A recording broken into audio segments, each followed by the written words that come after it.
Well, limped over the line to 500 cuts. I was not expecting it to do that much, being a stainless steel. I think it's probably that toothy edge. Now, from my limited knowledge of like how the composites of the knife affect things, what I understand is when you use, carbon is always a element that makes a knife sort of hold an edge for a good long while.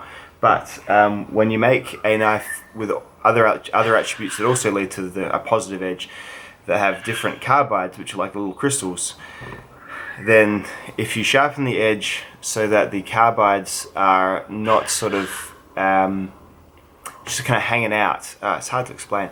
A diamond edge, like a rough toothy edge, kind of means, like on a microscope, the vanadium carbides or tungsten carbides, bides or niobium carbides, the other carbide forming elements that are sometimes in steels, can sit right on the edge, but they don't kind of fall out or tear out because they're kind of uniform with the rest of the carbon and everything else around them. Basically, a toothy or a sort of a less finished edge lets them be little saw teeth, these little carbides, rather than having them sort of against like a polished, everything else, and then kind of sticking proud and then tearing out. I think that's the theory. Someone should probably be able to explain it much better why a toothy edge on a high carbide steel is better. I'm sorry, that's my best shot. But yes, very, very impressive stuff, and just miles ahead of when I put what is a fairly, I guess, polished edge from the workshop on a paramilitary 2 and a Manix 2 as well. They got sort of to 300-ish, which is great. But yeah, different grinds for different kinds, for sure. With these high carbide steels, this one's got a lot of vanadium in it, which makes the vanadium carbides.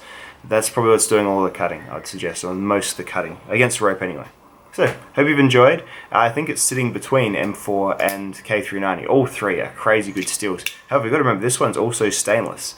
I would suggest, and this is just opinion only from, anecdotal, which doesn't mean much, I know, but I would suggest that this might be a bit more brittle than the other two though. So M4 and K390, you can probably chop and twist a little bit better with these. I do hear reports of this being slightly chippy, but just reports, I'm not sure. If you have experience with all three steels, I'd love to hear it below. Or if you just have perhaps if you can explain why the carbides, why a high carbide steel like this is better with a toothy edge, because it's certainly what it seems to be on this M4 and K390. They each have high amounts of carbide forming elements like tungsten or vanadium and that sort of stuff. So anyway, a great knife steel for a pocket knife, without a doubt. Alright guys, I'll catch you in the next one. Bye.